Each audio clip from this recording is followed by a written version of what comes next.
Estamos conversando sobre el futuro de El Salvador, tratando de aprender un poco también de Panamá. Tenemos el privilegio de tener a un muy buen panameño que ha hecho un gran trabajo en el Canal de Panamá. Y te preguntaba, Pepe, al final del bloque anterior, ¿cómo es Panamá? O sea, ¿cuáles son las cifras? Que nos cuentes un poco del empleo. Y ya después de esas cifras y un poco comparativo con El Salvador, si nos cuentas de las zonas francas en particular, ¿en qué consisten, verdad? Y cómo ayudan estos al desarrollo de Panamá. Sí, cómo no, Luis. Déjame empezar por las zonas francas porque yo también soy un creyente de que las zonas francas no le pertenecen a ningún país y hay miles de opciones. Y creo que en ese sentido Panamá ha aprendido al desarrollo de diferentes tipos de zonas francas. En realidad la zona más importante que tiene Panamá data de 1948, en las postrimerías de la Segunda Guerra Mundial, y fue la solución que le encontraron a la segunda ciudad más importante de Panamá, que es Colón, que cayó en una ola de desempleo tremenda, por efecto pues de que había terminado la guerra, y se creó la zona franca. Y la zona franca, o la llamada zona libre de Colón, en su momento servía para propósitos de evasión fiscal en algunos países, y así fue como se desarrolló. Pero en la medida en que fueron cambiando las economías, sobre todo las economías del sur, la zona libre de Colón evolucionó, y evolucionó de manera interesante. Hoy en día es una zona de reempaque, una zona muy importante de reempaque, donde vienen contenedores completos del sudeste del Asia, llegan a Colón y en virtud de las necesidades de cada cliente, esos contenedores se reempacan sirviendo las necesidades del país y del cliente, y creo que han encontrado una muy buena razón de ser de la zona libre. Y en adición, también se ha convertido en un repositorio de las industrias farmacéuticas, las más importantes del mundo, donde también se hace una labor de producción muy ligera, pero sobre todo el reempaque de medicina. Ese es por mencionar la zona libre. En el caso de Panamá Pacífico es otro modelo. Panamá Pacífico, que es la última zona que se ha diseñado en Panamá, es producto de encontrarle una vocación a la base aérea más grande que existía en América Latina cuando el Ejército Sur de los Estados Unidos estaba estacionado en Panamá. Es una base aérea que tiene toda la infraestructura, y eso se concesionó a una compañía para que desarrollara un plan maestro a 50 años plazo, con una etapa intermedia de 25, donde la intención es hacer una ciudad completamente nueva, una ciudad que va a tener todo, hospitales, residencias, pero va a tener también, va a ser el centro de muchas empresas.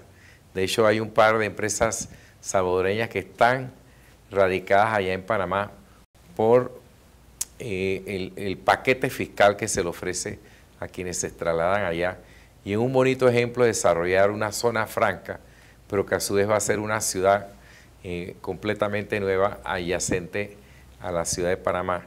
Y el último ejemplo que se tiene de zona franca es un centro logístico que se está desarrollando al lado del aeropuerto internacional para el manejo de mercancía que necesita tiempos de respuesta muy pequeños. Por ejemplo, una carta o una pieza de repuesto o un empaque de urgencia. Y eso se está haciendo con la ayuda de dos grandes compañías americanas que a nivel mundial se dedican a la entrega de parcelas a corto plazo. Entonces, yo diría que no hay un modelo, como bien lo señala Joana, y la zona franca no está asignada para un país en particular. Es reconocer dónde están tus ventajas y entonces diseñar, ¿verdad?, una zona franca que sirva a esos propósitos. Bien, ustedes como familia y en los negocios que tienen, participan en algunos países de Centroamérica.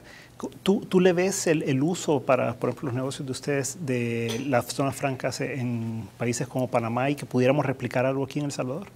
Sin duda alguna, Luis, y todo depende de las regulaciones que tengas alrededor de estas zonas francas. Pero de nuevo, yo pienso que efectivamente Panamá nos está dando aquí un ejemplo de conceptos que ellos han logrado de alguna manera integrar y consolidar y que los están empujando. Y nosotros acá todavía estamos desafortunadamente batallando con ciertos aspectos básicos que ya debimos haber superado. Tenemos de hecho ahorita en discusión una serie de leyes que primero Dios se aprueban pronto, el paquete de leyes que está por salir, que efectivamente tienen incidencia en zona franca y en otras áreas, que pueden ir marcando cierta diferencia para fomentar inversiones, para fomentar este desarrollo que estamos buscando. En El Salvador a veces lo que uno ve es que no tiene prioridad ese tipo de cosas, ¿verdad? Como que ahí están las leyes, se trabaja, se procesan, se mandan a la asamblea o duermen el sueño de los justos en la Secretaría Técnica de la Presidencia, pero sí pasan rápido la elección de fiscal o la elección de magistrados y este tipo de cosas que son fundamentales para generar empleo no tienen esa prioridad. ¿Tú lo ves diferente?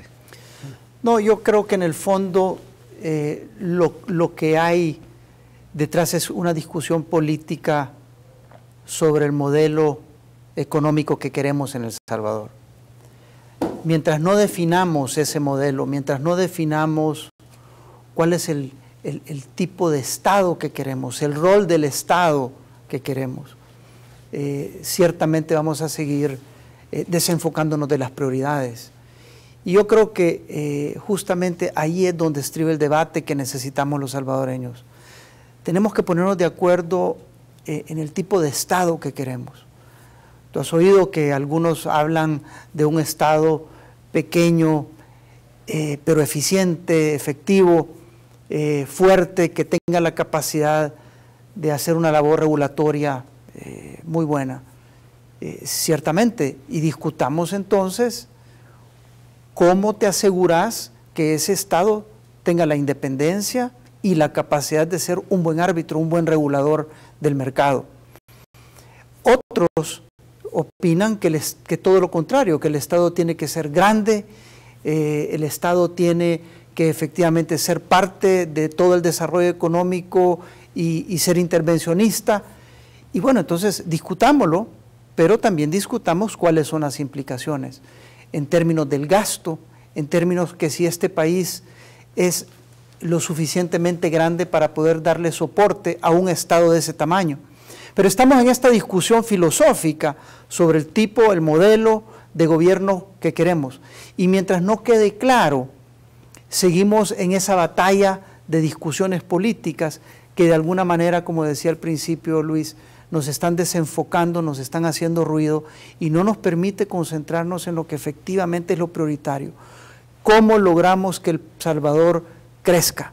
¿Cómo logramos que El Salvador para ello invierta? ¿Cómo logramos que a través de esa inversión se generen oportunidades de trabajo para todos los salvadoreños, especialmente para los más necesitados? ¿Cómo logramos un Salvador que sea competitivo ante el mundo? Tomamos la decisión de insertarnos en este proceso de globalización. Los empresarios lo están haciendo, lo han hecho. Los empresarios ya juegan grandes ligas en este país. La pregunta es si el gobierno está dispuesto a jugar grandes ligas. Y mientras tanto, mientras tenemos toda esta discusión política que no termina en el país, tenemos el problema de que los demás países siguen avanzando. Aquí seguimos discutiendo si El Salvador debería de tener zonas francas o no, ¿verdad? O sea, si esta nueva ley que se ha planteado tendría apoyo en la Asamblea Legislativa o no. El presidente ha dicho que lo necesita hacer con la derecha, porque el FMLN no aprobaría esto. ¿Tú ves que esto va a pasar rápido en la Asamblea Legislativa o que va a llegar por lo menos a la Asamblea para discusión?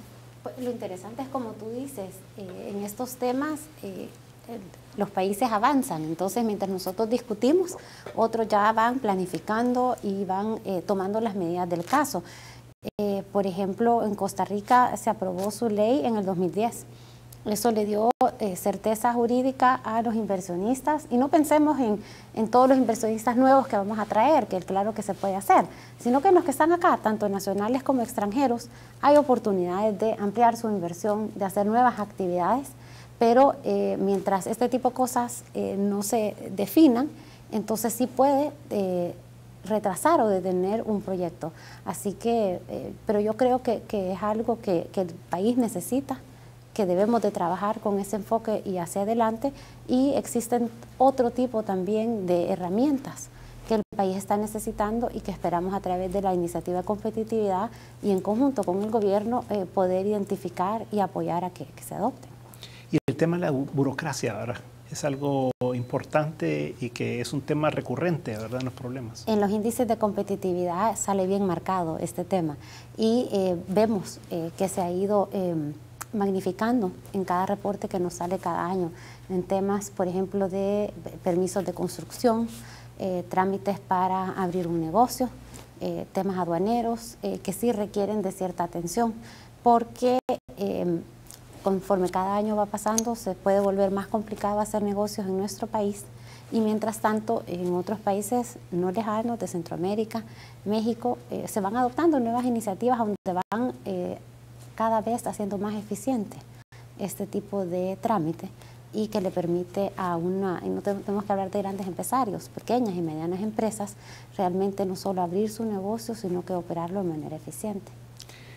Me llamaba la atención leer hace unos días en la prensa aquí en El Salvador que Panamá está por llegar al pleno empleo en el 2013 y nosotros tenemos unos problemas de empleo importantes. ¿Cómo logra Panamá generar el empleo para llegar a una condición como esa? Yo diría, Luis, que primero nos falta gente, porque Panamá tiene 3.3 millones de habitantes y de esos probablemente asociados a la economía puede darse la mitad. Entonces ya eso es una ventaja. Estamos despoblados. Luego se da a la vez proyectos de gran envergadura, como por ejemplo pues, la ampliación del canal. Se está construyendo un metro, una línea subterránea. Hay proyectos de infraestructura por alrededor de 8.000 millones de dólares, carreteras, 3 nuevos aeropuertos. Y a la par también hay necesidades del sector privado. Hace 4 años se pasó una ley para lograr que compañías que tenían su sede regional en otros lugares se radicaran en Panamá con una serie de incentivos fiscales. Y te doy un ejemplo: Procter & Gamble cambió su sede de Venezuela a Panamá y trajo 1.000 familias, lo que creó pues toda una serie de necesidades. Entonces, todo eso se ha conjugado para que en efecto estemos casi en pleno empleo. Es más, en algunas especialidades, y te cuento por mi experiencia en el canal, yo he tenido que mandar gente a estudiar ingeniería hidráulica, geotécnica, todos los ingenieros de esa naturaleza ya el canal los tenía. Entonces, yo creo que es eso, es una combinación de falta de población y otro demasiados proyectos de envergadura a la vez. Es un problema muy bonito para tener, pero también crea toda una serie de repercusiones posteriores, como por ejemplo, eso te crea inflación, hay una migración del profesional calificado de una empresa a otra, saca a relucir una de nuestras debilidades, que es la educación. No todo en Panamá brilla, tenemos serios retos en el tema de educación. La plataforma de profesionales en tecnología es escasa. Entonces, yo creo que hay que manejar el tema del pleno empleo. Ya es muy difícil conseguir a alguien y retenerlo por mucho tiempo. Tenemos que tener cuidado con nuestros televidentes que no vayan a escuchar mucho de que Panamá necesita personas allá, bueno, porque hay mucho incentivo. Te cuento que, por ejemplo, nuestro vecino Colombia es un generador de mano de obra calificada de la más alta calidad. Y quería aprovechar para que los televidentes no se lleven la idea errada de que solo en Panamá se dan cosas. Hay un buen ejemplo de una institución del Estado que lo ha hecho extraordinariamente bien, que inclusive es un proveedor de servicios del Canal de Panamá, y se trata de Empresas Públicas de Medellín. Empresas Públicas de Medellín maneja todo lo que son los servicios básicos de la región de Antioquia, y lo ha hecho también que exporta su conocimiento e inclusive se transa en bolsa y muchas personas olvidan de que en efecto es una institución paraestatal. Ese es un buen ejemplo a seguir. Aquí han comprado una empresa distribuidora de energía eléctrica también. Vamos a ir a unos comerciales, pero luego te cuento un poco la historia y seguimos conversando sobre este tema. No nos cambie, en un momento estamos de nuevo con 361 grados.